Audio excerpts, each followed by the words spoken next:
ನೀನ್ ನನ್ ಮಾತ್ ಕೇಳಲ್ಲ ಅಂದ್ಮೇಲೆ ನಾನ್ ಯಾಕೆ ನಿನ್ ಮಾತ್ ಕೇಳ್ಬೇಕು? ಬಿಡು ಕೈನಾ, ನಿನಗ್ ಹೇಳಕ್ ಆಗಲ್ಲ ತಾನೆ. ನಾನೇ ಹೋಗಿ ಎಲ್ಲಾ ವಿಚಾರನೂ ಹೇಳ್ತೀನಿ. ಯಾಕೆ ಅವಸರ ಪಡ್ತಿದ್ಯಾ? ನಿನ್ ಕೈ ಮುಗಿತೀನಿ, ನೀನೇನು ಹೇಳ್ಬೇಡ, ನಾನೇ ಹೇಳ್ತೀನಿ. ಯಾವಾಗ? ಇವತ್ತು ಅಪ್ಪಯ್ಯ ಅಮ್ಮ ಊರ್ಗೊಂಟವ್ರೆ. ಅವ್ರನ್ನ ನಾನು ಊಟಕ್ಕೆ ಕರ್ಕೊಂಡು ಹೋಗೋಣ ಅಂತಿದ್ದೀನಿ. ಸಮಯ ನೋಡ್ಕೊಂಡು ನಾನು ಮಾತಾಡ್ತೀನಿ.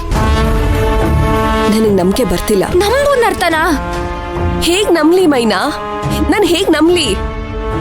ನಿಮ್ ಅಪ್ಪ ಅಮ್ಮನ್ನ ಊಟಕ್ಕೆ ಕರ್ಕೊಂಡ್ ಹೋಗ್ ಬಂದ್ಮೇಲೆ ನೀನ್ ಅವ್ರಿಗೆ ವಿಷಯ ಮುಟ್ಸಿದ್ಯೋ ಇಲ್ವೋ, ಅಥವಾ ಅದ್ ನಿಜಾನೋ ಸುಳ್ಳೋ ಅದೆಲ್ಲ ನನ್ಗೆ ಹೇಗ್ ಗೊತ್ತಾಗತ್ತೆ? ಇಲ್ಲ ನರ್ತನಾ, ನಾನ್ ಸತ್ಯವಾಗ್ಲೂ ಮಾತಾಡ್ತೀನಿ. ಯಾಕಂದ್ರೆ ನನ್ ಪ್ರೀತಿ ವಿಷಯ. ನಾನ್ ಮಾತಾಡ್ಲೇಬೇಕು, ನಾನ್ ಮಾತಾಡ್ತೀನಿ. ಮಾತಾಡ್ಲೇಬೇಕು. ನೀನ್ ಮಾತಾಡ್ಲಿಲ್ಲ ಅಂದ್ರೆ ನಾನ್ ಮಾತಾಡ್ಬೇಕಾಗತ್ತೆ. ಹೇಗೋ ಅಪ್ಪ ಅಮ್ಮ ಇವತ್ತು ಊರ್ಗ್ ಹೊರಟೋಗ್ತಾರೆ. ಈ ನರ್ತನ ಕೈಲಿ ಏನೂ ಮಾಡಕ್ಕಾಗಲ್ಲ. ಹೀಗೆಲ್ಲ ಅನ್ಕೋಬೇಡ.